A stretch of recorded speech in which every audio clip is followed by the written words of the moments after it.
and Wendy Walsh, a psychologist and mom of two. Good morning to you both. Good morning. Hello. You know, on the surface, this seems like it's a frivolous conversation, but Jen, it really isn't. No, it's not. I mean, because moms are busy, but we also are women and we want to look good. And so the decision is, how can we do that and still have something easy that gives us time for ourselves? But what happens to women, Wendy, when they have a child that makes them Well, there's a number of obsessed about things. First of all, I think it's the biggest life change a woman goes through, so it's a big identity, a time of big identity change. It's also a time to divert sexual energy for a while and put it towards nesting energy.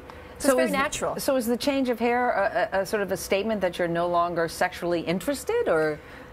Well, it's not necessarily that. It's just that you start finding that you don't have time for yourself. And so then it's not about what you think your partner wants, what your husband wants, but how you're going to... works for you. Exactly. How are you going to survive through it? Exactly, which may make you feel less attractive, but then you say, you know what, this is for me.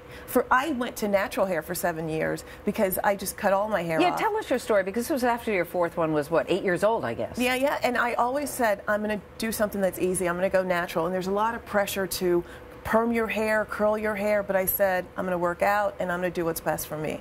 And a lot of people afterwards came up to you and said that was such a brave thing for you to do. Did you feel like you were being brave by doing it, or? Well, I mean, I think as an African-American woman, certainly going natural is, but yeah, I mean, and my girls, you know what they said to me after I cut my hair off? You always said you were going to do this.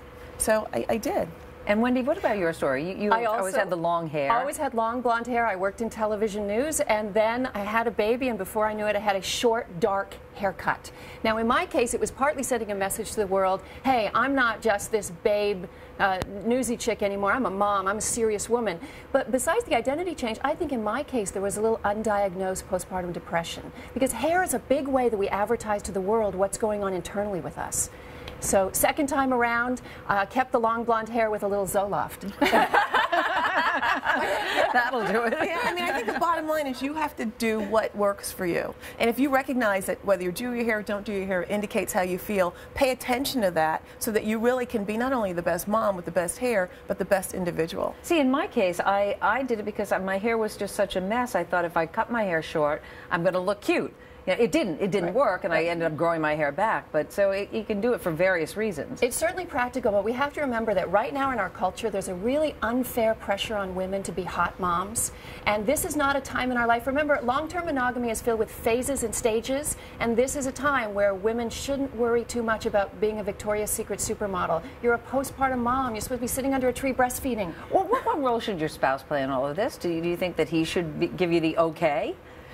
He should certainly weigh in, and you should listen, but it's up to you. As a mom, we have to do what works for us as moms and stop feeling guilty about it and stop feeling like we have to just kind of pay attention to what everybody else says. Keep in mind, he's going to have times in your long marriage with him where he's not sexually into it, or his sexual energy is diverted in some way because of work and stress or middle age or late age. So you're going to, you know, monogamy is about both people working with each other in these different stages. Yeah, mom hair to me is just pulling your hair out. That's really what I think about it. Janet Taylor, Wendy Walsh, thank you so much.